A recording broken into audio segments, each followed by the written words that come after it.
Olá pessoal, bom dia, sou o professor Lindomar, vou trabalhar com vocês mais uma vez, uma revisão da disciplina de saúde da criança e do adolescente, a disciplina em que nós estamos em andamento. Quero pedir desculpa pelo prazo e informar vocês que eu estou no hospital de plantão. Caso chegue uma intercorrência, vou ser obrigado a interromper a gravação, mas mando logo em seguida. Bom, vamos fazer novamente a revisão. Eu havia feito uma conferência com vocês, mas devido às queixas, que muitos não tiveram acesso a essa conferência, eu resolvi fazer esse vídeo para facilitar para que vocês possam ter o acesso. Bom, quando eu falo da saúde da criança e do adolescente, eu automaticamente já vou atrás da lei que faz a proteção dessa criança, que protege essa criança, que nos dá o norte de como trabalhar com a criança e o adolescente.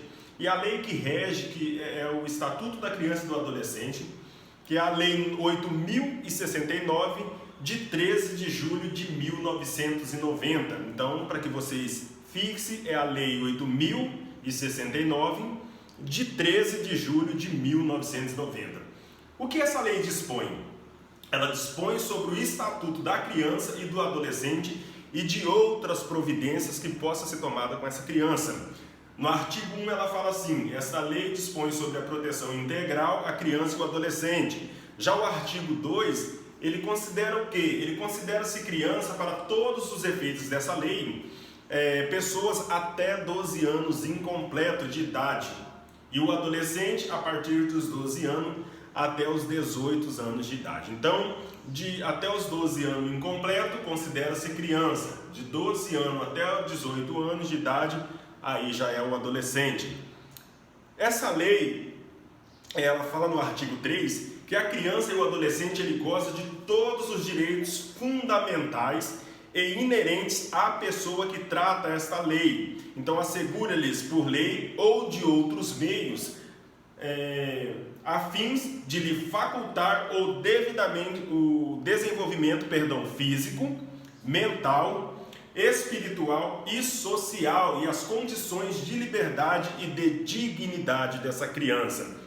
Um feedback para vocês, no artigo 4 ele fala assim, que é um dever da família, da comunidade e da sociedade em geral. Nós havíamos discutido isso em sala de aula, e lá na sala de aula foi explicado que quando a criança ela está se desenvolvendo e o ambiente que ela vive não é tão favorável, quando tem a interferência tanto social, familiar, as condições dessa criança, então essa criança ela vai desenvolver e automaticamente, se ninguém tomar uma providência ou dar um suporte a essa criança, ela pode se tornar depois um problema social, ela vai se tornar um problema para a sociedade.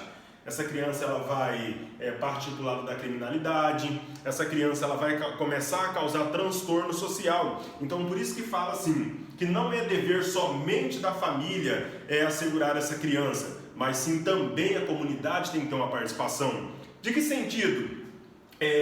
Inserindo essa criança nos programas sociais, também uma questão do poder público. O poder público ele tem que assegurar essa criança, com absoluta prioridade a efetivação dos direitos referentes à vida, à saúde, à alimentação, à educação, ao esporte, ao lazer e à profissionalização dessa criança. Também tem direito à cultura, à dignidade e ao respeito, e à liberdade, à convivência familiar e à comunidade. Olha aí onde entra a participação da comunidade no desenvolvimento dessa criança.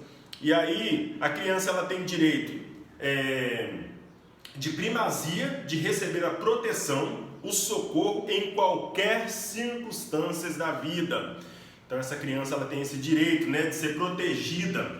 Essa criança ela tem a precedência de atendimento nos serviços públicos, então cabe nós profissionais da área da saúde saber avaliar essa criança, saber triar essa criança para que ela possa ter prioridade nos serviços de saúde. Destinação também de privilégios de recursos públicos nas áreas relacionadas com a proteção à infância e à juventude.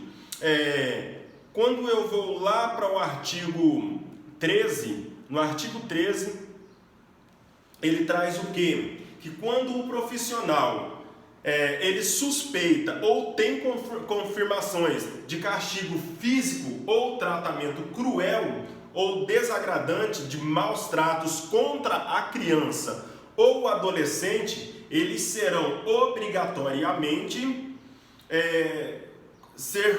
comunicar ao conselho tutelar, tá? Então, o conselho tutelar, se o enfermeiro está atendendo uma criança na unidade ou dentro do ambiente hospitalar e ele percebe que essa criança está sendo vítima de crueldade ou de abuso, automaticamente ele tem que acionar o conselho tutelar. Por quê? Porque são órgãos competentes que vão dar suporte para a equipe quando abordar esse tipo de situações. E esse conselho ele tem que ser acionado na localidade de onde a criança convive. Ah, mas onde eu moro não tem o conselho. Então você pode estar tentando localizar o conselho do município mais próximo, né? Em todas as questões, se não tiver um conselho no momento, aí nós temos que pedir o apoio da Polícia Militar. Mas de primeira instância, a solicitação é do conselho tutelar do seu município. E as gestantes ou mães que manifestam interesse em entregar o seu filho, vamos acreditar assim que ela está grávida, e no seu ponto de vista ela não quer criar aquela criança. Então as gestantes e as mães que manifestar esse interesse de entregar o filho para adoações serão obrigatoriamente encaminhar sem constrangimento à Justiça da Infância e da Juventude, incluída na Lei número 13.257 de 2016, tá bom? Dentre outras leis, essa é a que eu peço para que vocês dêem um pouco de foco, tá? A lei, o artigo de número 2, o artigo de número 4 e o artigo 13 da lei que rege o Estatuto da Criança e o Adolescente, tá? Outra questão que sobre os direitos da criança e o adolescente, né? Dentro do ambiente hospitalar, ele visa nortear as condutas dos profissionais de saúde no ambiente hospitalar e social brasileiro, da pediatria. Então, essa Sociedade Brasileira de Pediatria, ela elaborou o quê? Ela apresentou um texto abaixo na 27ª Assembleia Ordinária do Conselho Nacional de Defesa dos Direitos da Criança e do Adolescente, o CONANDA, com sede no Ministério da Justiça em Brasília, aprovando a unanimidade e transformando em resolução de número 41 e 17 de outubro de 1995. O que ela aprovou? O direito à proteção à vida e à saúde como absolutas prioridades e sem qualquer forma de discriminação. O direito de ser hospitalizado quando se fazer necessário e ao seu tratamento sem distinções de classe social ou condições econômicas, raça ou crença religiosa. Também foram discutidos o direito a não ser ou permanecer hospitalizada, desnecessariamente. Por quê? Porque quando nós mantemos uma criança hospitalizada e não tem necessidade dessa hospitalização dessa criança, eu vou trazer com ela outras consequências que são traumas. Eu vou estar tirando essa criança do seu convívio social, né? Do seu habitat social, né? Da sua família. Então isso aí é desnecessário e o profissional ele tem que ter essa capacidade. Bom, vou trocar aqui o slides e nós vamos falar um pouco sobre o Programa Saúde e Família. Tá? Quando eu falo de Programa Saúde e Família, eu falo de ações que são criadas para a atenção básica para atender não só a saúde da mulher, como também a saúde da criança, a saúde do adolescente e a saúde do idoso. Esses são programas em que nós realizamos, né, no nosso PSF, Programa Saúde e Família, para trabalhar com essas faixas etárias. Esses programas trabalhamos como prevenção e também, se necessário, a cura desse paciente, tá? Através do acompanhamento. Bom, as ações de divisão para atenção básica também sobre saúde do homem e as redes de condições crônicas, e também trabalha-se a alimentação e a nutrição, tá bom? Então, para que foque novamente, as ações e as divisões da proteção básica dos programas em que nós criamos é saúde da mulher, saúde da criança, saúde do adolescente, saúde do idoso, saúde do homem e rede de condições crônicas, e também trabalhamos a alimentação e a nutrição. Tá bom? Nesses programas nós vamos estar criando estratégias para que possamos ter um bom acompanhamento e uma boa recuperação, uma boa prevenção sobre a assistência dessas pessoas, embora a qual foram explicadas. Bom, ações e divisões para a atenção básica na saúde da mulher. Então nós não trabalhamos somente a saúde do homem e da criança, mas também quando nós trabalhamos a saúde da mulher, nós trabalhamos o quê? A saúde sexual reprodutiva. É muito importante quando você faz um acompanhamento, as consultas diárias, as consultas mensais da mulher, que você começa a fazer o levantamento de problemáticas, né, o planejamento familiar. Então nós trabalhamos também a questão de saúde sexual da mulher. Como que está? Né, você pode estar realizando como enfermeiro orientações. Como que está no ato sexual? Se está tendo algum desconforto, está sentindo dor, né? Como que está o trato urinário dessa mulher? Como que está na avaliação ginecológica dessa mulher? Se está tendo algum corrimento, né? Se essa mulher está se preparando, se está organizando. Ah, enfermeiro, o meu objetivo nesse mês é ter filho. Mas eu tenho que saber o quê? Como que estão as condições de vida dessa mulher? Se ela tem capacidade para ter filho, né? Se ela não está com algum quadro de infecção, algum quadro de corrimento. Então isso é a capacidade do enfermeiro estar acompanhando. E também a atenção ao pré-natal. Eu tenho que saber como que está o pré-natal. Eu tenho que fazer o acompanhamento do pré-natal dessa mulher. Né? Às vezes ela iniciou, eu tenho que saber como que está o desenvolvimento dessa criança, desse feto, né? Ou embrião. Se está sendo bem nutrido, se durante o pré-natal ela não está apresentando algum quadro de infecção. Então eu vou fazer esse acompanhamento à saúde da mulher. E também a atenção ao puerpério, né? Então eu faço esse acompanhamento após o nascimento dessa criança.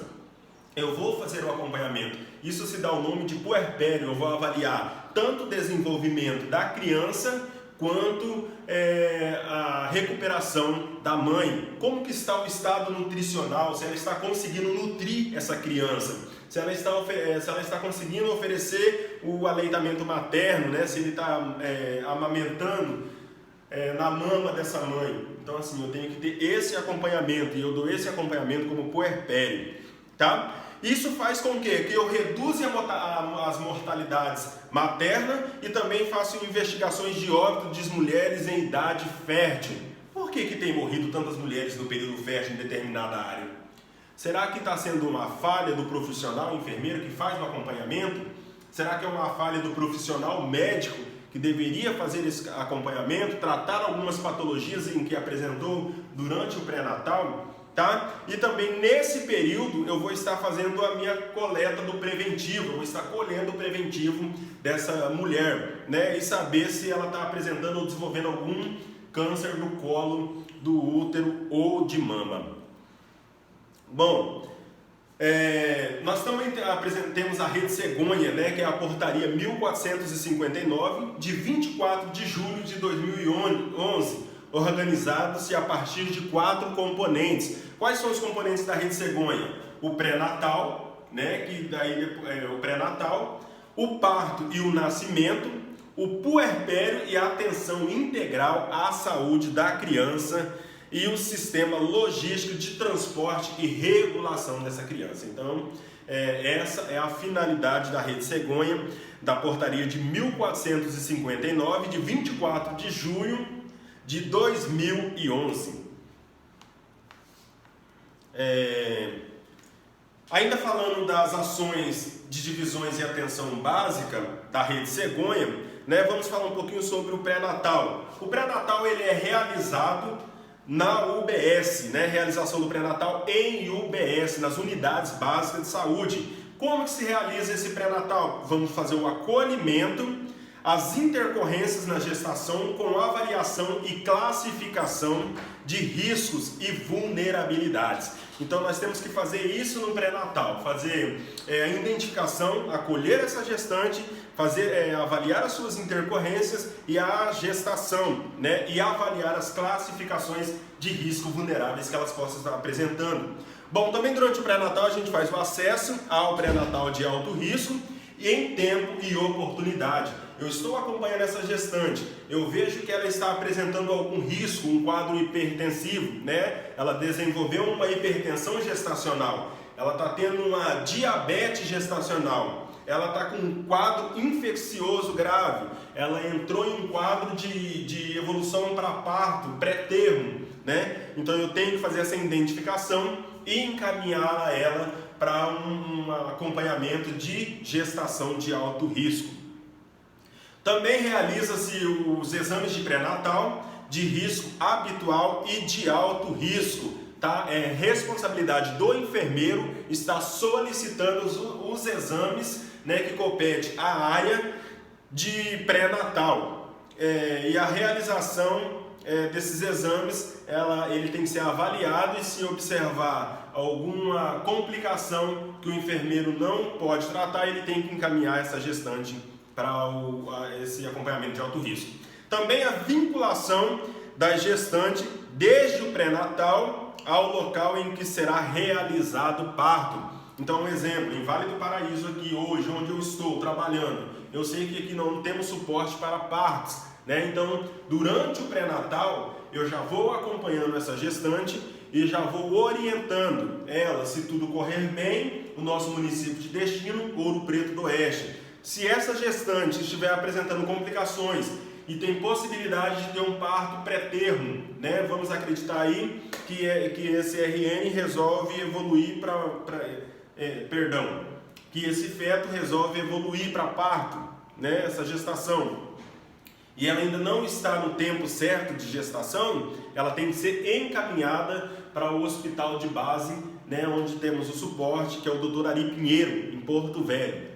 Então isso aí tudo tem que ser conversado durante o pré-natal. Também a qualificação do sistema, da gestação e das informações. Então essa gestante, ela tem que estar sendo informada o tempo todo. Uma coisa que eu prezo muito é o acompanhamento do esposo durante as consultas de pré-natais. Porque durante a consulta de pré-natal nós não vamos orientar somente a gestante, né? Nós também vamos orientar o marido das alterações que possam estar ocorrendo durante esse período gestacional. Também implantações de estratégias da comunicação e na educação, vamos realizar uma educação, né? Quando eu falo em questões de educação, eu também incluo a educação alimentar, né? Que eu vou estar orientando essa gestante quanto à educação alimentar, né? Os cuidados de como proceder após o parto ou mesmo durante a gestação. Também nesse período nós vamos trabalhar com prevenção e tratamentos das DSTs, que é o HIV, a AIDS e a hepatite e outras doenças, outras patologias, né, que são acompanhadas de DSTs. O apoio à gestante para deslocamentos para as consultas e para o local do parto, tá? Então isso aí também eu tenho que acompanhar. E o puerpério? O puerpério é uma atenção integral à saúde da criança.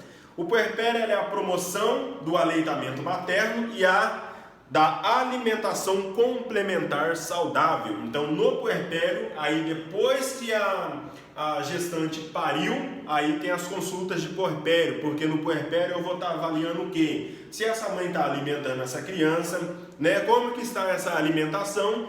E se ela não tiver o suficiente, aí a orientação para uma alimentação complementar, tá bom? Lembrando-se que a alimentação complementar, ela deve se entrar a partir do 6º mês de vida dessa criança, tá bom? Mas caso apresente alguma intercorrência, essa mãe não está conseguindo alimentar esse RN, aí eu tenho que entrar com uma alimentação complementar.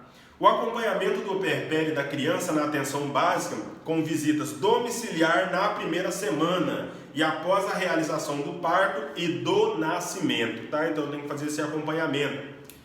Então o puerpério e a atenção integral à saúde da criança, ela faz o quê? Buscas ativas de crianças vulneráveis. Então crianças vulneráveis, crianças que não estão tendo um bom acompanhamento, que não está frequentemente nas escolas, né? Ou criança que às vezes não está tendo um amparo, então tem que fazer a busca dessas crianças. Implementações de estratégia de comunicação social e educacional, e também a prevenção e o tratamento das DSTs e a orientação e oferta de métodos anticonceptivos, tá? Então, durante o puerpério, nós também vamos estar orientando a mãe quanto à utilização de alguns métodos contraceptíveis, tá? Também vamos realizar o acompanhamento do crescimento e do desenvolvimento dessa criança. Vamos verificar como que está a imunização, se essa mãe está seguindo o calendário, tá? Tanto que o calendário, lembrando vocês mais uma vez, que eu pedi que vocês copiassem o calendário de vacina atualizado e deixassem no caderno, para que possamos estar discutindo assim que retornarmos às aulas. Peço para que vocês dêem uma olhada também, porque o calendário ele vai entrar algumas questões na prova, então eu peço que vocês estudam. Então, é responsabilidade do enfermeiro estar acompanhando o calendário dessa criança. E também algumas doenças prevalentes na infância, como doenças respiratórias e diarreicas. Então a gente sabe que as crianças ela evoluem muito para doenças respiratórias, né? O organismo, ele é um organismo que ele ainda está em processo de formações da defesa. Essa criança hoje ela chega iniciando um quadro respiratório. Se o enfermeiro não der uma atenção, rapidamente ela evolui para um caso mais crítico de respiração. Outra questão são as doenças diarreicas, né, que desenvolve. Isso tudo interfere no crescimento e no desenvolvimento da criança. Porque a criança, às vezes, os pais entram com alimentações complementares, que o organismo dessa criança, as enzimas digestórias ainda não é o suficiente, né, para a degradação desse alimento. E a maioria das vezes provoca nessa criança uma infecção intestinal. Então é um quadro que pode evoluir para diarreia. Nesse processo de diarreia ocasiona a desnutrição dessa criança e a desidratação dessa criança. Então a gente tem que tratar esses quadros diarreicos. Tá? E outras questões, quando se fala no questões de vermes, né? Algumas parasitárias, doenças parasitárias. Então tem que estar acompanhando isso no puerpério. Identificação e prevenções de situações de violência. O enfermeiro, durante as consultas, ele vai tentar fazer um levantamento se essa criança está sofrendo algum ato de violência, né? Como que está essa criança no seu ambiente de trabalho, e também orientar as mães quanto às prevenções de acidentes, né? Esses acidentes eu falo tanto domiciliar, né, ou de trajeto. Vamos acreditar que essa criança ainda em processo de desenvolvimento, já tem que orientar quanto a alguns objetos pequenos que ele possa engolir, né? Então tem que fazer essas orientações, tomadas, tapetes, escadas, né? Lugares de área de fogo. Então assim, isso aí tudo tem que estar orientando os pais durante o pré-natal. Essa ação também do puerpério, ela promove o quê? De aleitamento materno e de alimentação complementar saudável. Então criar estratégias, né, para que essa mãe possa amamentar essa criança. Também realizar algumas prevenções de óbitos infantis e fetais, né? Às vezes na unidade hospitalar chega muito casos de óbito, né? A criança morreu, eu coloquei ele para dormir, né? E aí quando eu fui olhar ele estava morto. Isso aí eu já peguei casos na unidade hospitalar, que às vezes dificulta identificar qual foi a causa da morte, né? Mãe, você amamentou ele, colocou ele para arrotar? Sim, eu coloquei ele para arrotar. Perdão. Mas e aí, essa criança, eu envolvi ele muito com mantas, eu deixei ele pressionado pelas mantas, a qual dificultasse a expansão torácica de respiração dessa criança, eu deixei ele dormindo de bruço, né, fazendo pressão torácica, então isso aí também eu tenho que estar atento, né? Essa criança, ela tem algum objeto próximo que ele encosta no rosto, o travesseiro, que faz com que essa criança sufoque, então isso aí nós temos que estar orientando durante o puerpério. Apoiar o método canguru, né, iniciativa hospital, amigo da criança e bancos de leite, tá? Então nós temos aí algumas cidades, embora Ouro Preto não tenha, mas temos algumas cidades que existem sim os bancos de leite, então a gente pode estar orientando. Visitas domiciliar nas primeiras semanas de vida e acompanhamento de acordo à vulnerabilidade, e é um objetivo nosso como enfermeiros, né, ou profissionais da área de saúde e de outras determinadas áreas, conhecer o estatuto da criança e do adolescente. Olha que nós estamos batendo diversas vezes no estatuto, Lei 8.069 Lei 8.069 de 13 de junho de 1990, tá? Então nós temos que ter esse conhecimento. E como que funciona o serviço do Conselho Tutelar? Bom, quanto às ações das divisões para a atenção básica à saúde do adolescente, né? Tem que dar a ele o acesso aos direitos relacionados à saúde sexual e reprodutiva. Aí nós já estamos falando na parte da adolescência. Garantia de atendimento individual quando desejado. E a prevenção do uso de droga. Prevenções de situações de violência. Isso aí tudo nós temos que estar trabalhando. Promoções da cultura e da paz e os direitos humanos dessa criança. Implantação de caderneta de saúde da adolescência. Então está criando essas cadernetas com orientações para que possa estar ensinando essa criança e o adolescente. Também trabalhar com a imunização dupla tipo de adulto, né? As vacinas que hoje vêm para o HPV entre meninas e meninos. Então nós vamos ter que estar realizando esse acompanhamento. Bom, eu vou ver mais algum feedback que eu vou abordar para vocês como conteúdo da prova. Já falamos um pouco sobre a lei, né, que defende a criança, que é a UECA de 13 de julho de 1990. Também falamos do artigo 4, que é um dever da família e da sociedade, né, um dever da família e da sociedade em geral, está prestando assistência a essa criança.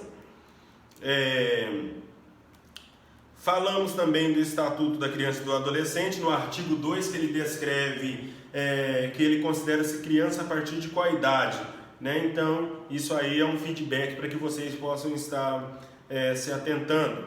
Também falamos do artigo 13, né, de quem que devemos acionar quando identificamos alguns casos de violência, né, algumas confirmações de maus tratos entre criança e adolescente. Qual o órgão ele deverá ser comunicado, né, de primeira instância? Seria a Polícia Militar? Seria o Conselho Tutelar? Seria o Ministério Público, a Polícia Civil ou a Justiça da Infância e da Juventude? Tá bom? Dê uma revisada nesse artigo 13 e uma lida para que vocês consigam se inteirar.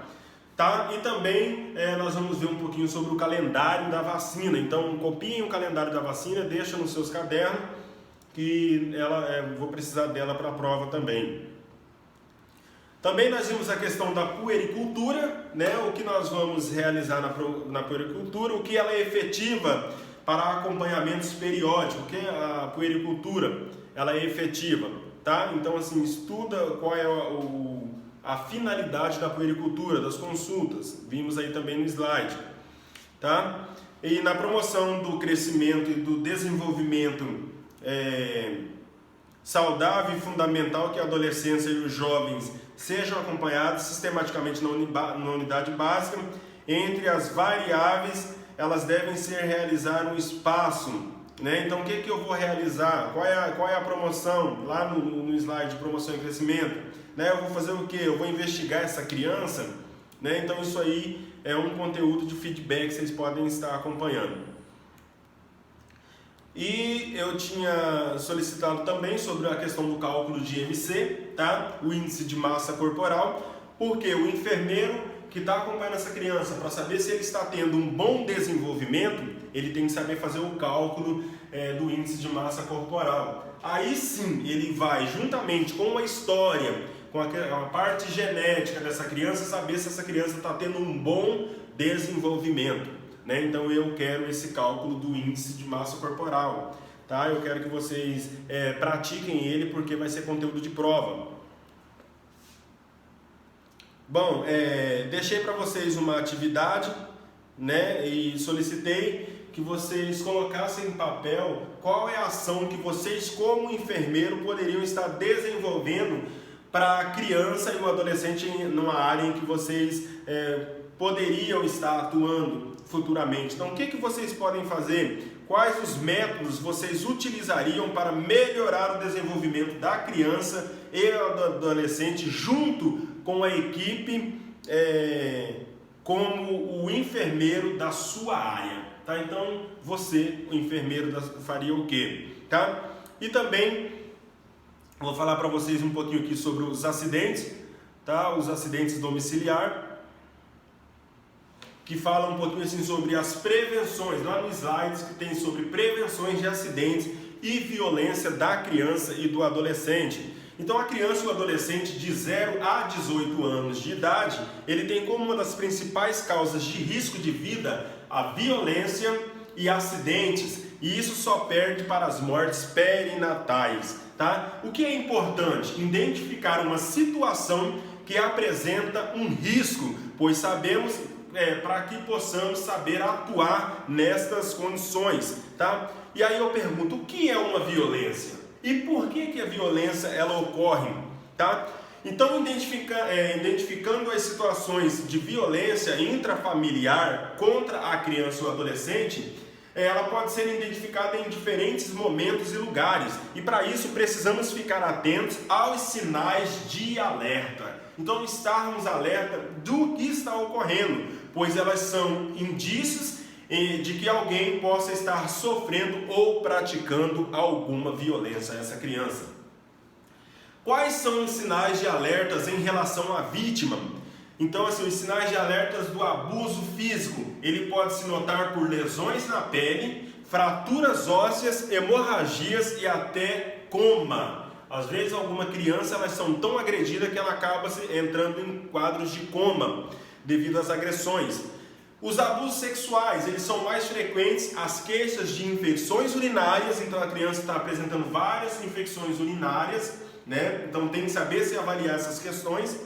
Está apresentando dor local, né, na região genital, ou sangramentos, ou doenças sexualmente transmissíveis, ou enfermidades psicossomáticas, tá? Então algumas enfermidades psicossomáticas e entre outras enfermidades, elas são tudo sinais de violência. Também com relação ao abuso psicológico, né? Às vezes a criança está sendo abusada psicologicamente, alguma pressão psicológica. Ah, se você falar que eu fiz isso, eu posso matar você e a sua família toda. Tortura, às vezes está torturando a criança, então assim, está fazendo na mente da criança uma pressão psicológica. Olha, se você fazer isso eu vou te matar, eu vou te estrangular, eu vou te enforcar. Então ela pode se também apresentar como enfermidades psicossomáticas e entre outros comportamentos tais como condutas agressivas, irritabilidades, mentiras e entre outras. Questões de negligência, né? Às vezes a criança está sofrendo negligências, ela vai apresentar o quê? Uma higiene inadequada, tá bom? Quando eu falo em questões de negligência, eu não falo somente em preconceito relacionado a cores e raça, mas quando eu falo em questão de negligência, se essa criança está tendo uma higienização satisfatória, se ela está com baixo peso, essa criança não está sendo alimentada, se essa criança está tendo poucas atenções, se o cartão de vacina dessa criança está atrasado e entre outras características que vão englobar essa situação. Eu considero isso como uma negligência. Exemplo, tem uma casa uma mãe tem 5 filhos, porém esses 5 filhos eles não têm uma boa alimentação, esses 5 filhos estão fora da escola, esses filhos eles não estão com os cartões de vacina em dia, né? Está todos atrasados, essas crianças não estão tendo uma atenção a qual eles necessitam. Aí eu utilizo isso como uma questão de negligência. Também conhecendo as possibilidades de denúncia, como que eu vou conhecer uma possibilidade de estar denunciando casos como esse, né? É um compromisso ético e humanitário notificar qualquer ato de violência contra a criança e o adolescente, seja ele no ato físico, um ato sexual, um ato emocional ou de negligência, e também quando se trata relacionado ao abandono, que tenha ocorrido no lar ou fora dele. Tá? Isso é possibilidade de denúncias. Se você, como profissional da saúde, enfermeiro, ou seja, o técnico de enfermagem que está na sua unidade básica, ele está presenciando essas situações e não realiza a denúncia, ele está sendo conivente com os maus tratos da criança, podendo então ser penalizado de acordo com a sua carteira profissional, tá? Conforme rege a lei da sua carteira profissional, o seu conselho. A denúncia é um dos instrumentos previstos no Estatuto da Criança e do Adolescente, com um objetivo de proteger a vítima. Isso nós vimos onde? Lá no artigo 13, né, que fala que nos casos de suspeitas ou confirmações de maus tratos contra a criança e o adolescente serão obrigatoriamente comunicados ao Conselho Tutelar de seus respectivos localidades, sem prejuízos de outras providências legais, e vai ser encaminhado tanto à vítima quanto os agressores. Eles são seres humanos e cidadãos e, portanto, possuem iguais direitos de receber ajuda e orientação. Tá bom? Então, tanto a vítima quanto o agressor, eles têm que ser encaminhados e também ser acompanhados para ter um tratamento de acordo com as suas necessidades. Além das notificações, é importante oferecer o quê? Uma assistência, um tratamento e um acompanhamento à pessoa. E de acordo com o caso, é simples e necessário um ou mais outros tipos de atendimento, seja ele de forma jurídica ou por meio das varas especializadas e delegacias, social ou por meio de conselhos tutelares e abrigos, creches, escolas e programas de reeducação familiar. Também pode ser um atendimento psicoterapêutico por meio de terapias feitas por um profissional especializado e envolvidos no casos de violência, tá bom? Então, por isso que o profissional ele tem que saber e conhecer para onde ele vai direcionar essas pessoas. E o que podemos fazer? Bom, a violência ela é um grave problema, que precisa ser enfrentado por todos nós, pois não é apenas um problema restrito à família. E no nosso dia a dia de trabalho podemos ajudar as pessoas que estão vivendo em situações de violência, tá? Então, assim, quando nós nos depararmos com essa situação, nós temos que estar fazendo um acolhimento e encaminhando essas pessoas à unidade de saúde. Se existe fortes suspeitas de violência, deve-se o profissional conversar com o supervisor, com a equipe, para que em conjunto definir qual condutas adequadas à situação. Lembre-se de que tanto a vítima quanto o agressor eles vão precisar de ajuda especializadas. E esse é um momento muito delicado, pois tanto a vítima quanto a pessoa responsável por ela, eles vão se sentir expostos diante da sociedade, tá? Devemos orientar a comunidade em quê? Para que se faça uma lista com o supervisor de equipe sobre os assuntos, os comportamentos que podem estar diretamente associados aos casos identificados. Planejar e organizar atividades que permitem a comunidade a refletir e a debater sobre esses comportamentos e assuntos. E é importante que envolva o maior número possível de grupos ou instituições existentes na comunidade. Quais são esses grupos? A igreja, a escola, a associação de moradores. Então vocês têm que criar programas e estar incluindo esses grupos de instituição para que você possa levar o máximo de informações possível. Tá? Também falando em relações a acidentes da infância e no adolescente, questões de conteúdo de prova, os acidentes eles representam uma importância, causando-se a morte e o agravos entre crianças de 0 a 5 anos de idade. Quais são os tipos de acidente? Um acidente de transporte, acidentes domésticos. Os acidentes domésticos ele acontecem muito nos jardins, nas áreas que circundam a casa ou simplesmente os locais onde as crianças brincam, na sala e no quarto de dormir. Também outras questões de acidentes são os brinquedos. Então é importante que sejam adequados à idade da criança. Até os 3 anos de idade devem-se evitar brinquedos com peças muito pequenas, pois as crianças podem engolir essas peças.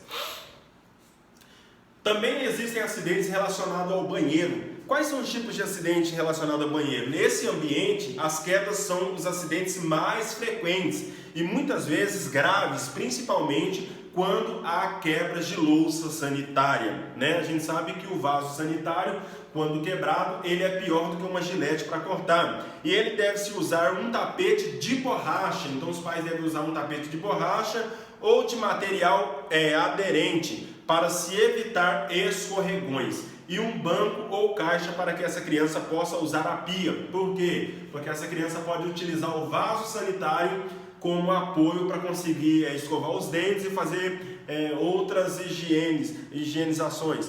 Então assim, tem que se utilizar uma cadeirinha ou deve-se usar uma cadeira ou perdão, acabei de falar aqui agora. Na pia, um caixote, isso, uma cadeirinha ou um caixote para que ele possa estar tendo acesso à torneira.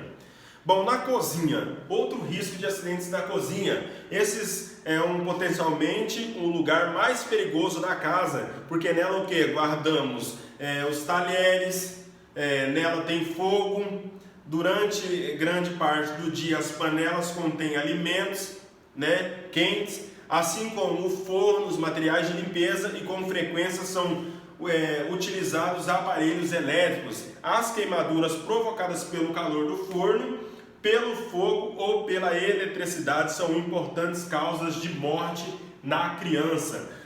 Definitivamente, a cozinha é um espaço que não deve ser frequentemente utilizado, frequentado por essas crianças. Quando também relatamos sobre os depósitos ou as dispensas, porque geralmente nesses lugares os materiais de limpeza eles estão armazenados, os desinfetantes, venenos para insetos e outros ficam em espaços na área de serviço ou fora de casa. E esses locais são de grandes riscos e não devem ser frequentemente frequentados por criança. Bom, com relação a questões de queimaduras, também são acidentes muito frequentes, podendo ocorrer por efeitos de temperaturas elevadas, substâncias químicas ou correntes elétricas, esses tipos de acidentes. Algumas medidas importantes elas devem ser tomadas no próprio local do acidente, apagar as chamas das roupas, retirar os fios das tomadas com um pedaço de madeira, um rolo de jornal ou um pano seco. Desligar a chave geral de corrente elétrica e não pegar diretamente na vítima, deitar a vítima em um local limpo, despida de suas vestes e colocar água limpa e fria, uma água gelada, se possível, sobre a área atingida, para com os panos limpos, e devem ser tocadas com frequência até que o transporte da vítima à unidade de saúde mais próximo para os cuidados mais especializados. Pessoal, revezam esse conteúdo, os slides foram disponibilizados para que vocês possam estar fazendo essas revisões. Utilizam esse vídeo para que vocês possam estar se guiando e estudam esses pontos para que vocês possam realizar a prova de vocês. Muito obrigado, fico assim, caso necessitam de alguma orientação, estarei disponível no privado. Uma boa tarde a todos e ficam com Deus.